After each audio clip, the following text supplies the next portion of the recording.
Shalom Bapak Ibu Saudara dikasih dalam Tuhan.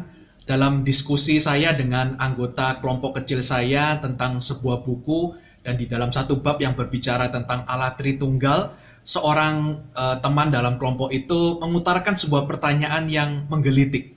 Pertanyaannya seperti ini: mengapa kita harus percaya kepada Allah yang esa atau monoteistik? Mengapa tidak yang politeistik? Apakah monoteisme itu lebih masuk akal daripada politeisme? Apakah ada argumen yang bisa meyakinkan mengapa kita harus percaya monoteisme? Pertanyaan itu membawa saya explore lebih banyak dan membaca sebuah artikel yang bagi saya cukup menjawab dan mencerahkan Bapak Ibu Saudara. Dan saya akan membagikan dua argumen mengapa monoteisme lebih masuk akal ketimbang politeisme. Mengapa kita percaya monoteisme? Yang pertama, Bapak Ibu Saudara, tentu saja Alkitab kita mengajarkan monoteisme. Ada begitu banyak ayat yang mengatakannya, tapi saya bacakan 3 ayat saja.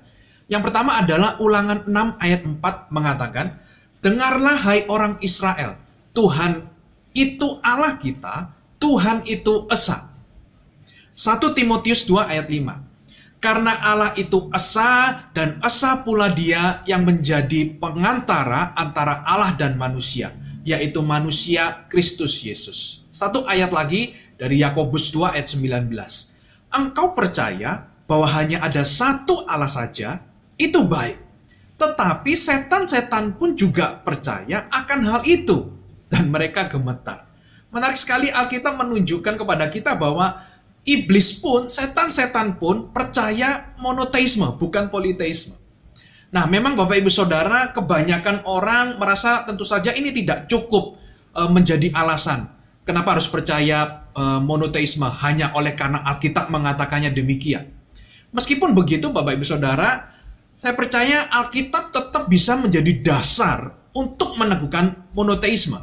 Oleh karena apa? Karena Alkitab memiliki bukti yang supranatural, yang bisa diandalkan, bisa diverifikasi, dan yang menguatkan apa yang diajarkannya itu. Contohnya saja kesaksian tentang Yesus Kristus yang membuktikan bahwa dirinya adalah Allah. Melalui apa? Tindakannya yang mengampuni dosa, juga melakukan banyak mukjizat, fakta tentang kelahirannya dan sebuah kemujizat yang luar biasa, juga kehidupannya tanpa dosa, ajarannya luar biasa, dan yang paling puncak adalah kebangkitannya dari antara orang mati dan disaksikan oleh banyak saksi, memberikan kesaksian dan sampai kepada kita hari ini kesaksian itu. Itu semua menunjukkan bahwa sebenarnya apa? Yesus ini diperkenan oleh Allah. Tidak mungkin dia bisa bangkit kalau dia tidak diperkenankan oleh Allah. Oleh karena dia bangkit dan dia diperkenankan oleh Allah, maka apa yang dipercayai dan yang diajarkan Yesus Kristus itu benar adanya. Dan Yesus Kristus mengajarkan bukan politeisme, tapi monoteisme. Yang kedua, Bapak Ibu Saudara, argumen yang bersifat lebih filosofis. Mengapa keberadaan lebih dari satu Allah itu mustahil? Politeisme itu mustahil. Secara singkat ada 2 poin penting di sini.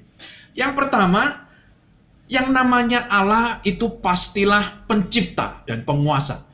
Nah, kalau Allah itu lebih dari satu, maka alam semesta akan kacau karena ada bermacam-macam pencipta dan penguasa di sana. Namun kenyataannya kita melihat bahwa alam semesta ini tidak kacau, teratur begitu luar biasa. Karena apa? Karena hanya ada satu Allah. Itu penjelasannya. Tidak mungkin ada lebih dari satu Allah. Yang kedua, Bapak Ibu Saudara, karena Allah itu makhluk yang sempurna, maka tidak mungkin ada Allah yang nomor 2. Karena kalau Allah itu sempurna, untuk apa ada Allah yang kedua? Betul tidak? Kalau ada 2 atau lebih, itu berarti kita harus ada pembedaannya dong di antara mereka. Dan jika ada Allah yang lebih tidak sempurna dibanding Allah yang lain, itu berarti otomatis dia bukan Allah. Jadi Bapak Ibu Saudara kasih dalam Tuhan, ini argumen-argumen yang bisa meyakinkan kita bahwa monoteisme itu yang lebih masuk akal. Nah, memang orang bisa berargumen bahwa apa yang saya sampaikan ini tidak menyingkirkan kemungkinan adanya Allah-Allah dengan tingkat yang lebih rendah. Dan itu bisa saja diterima sebenarnya. Walaupun kita tahu bahwa ini tidaklah benar secara alkitabiah.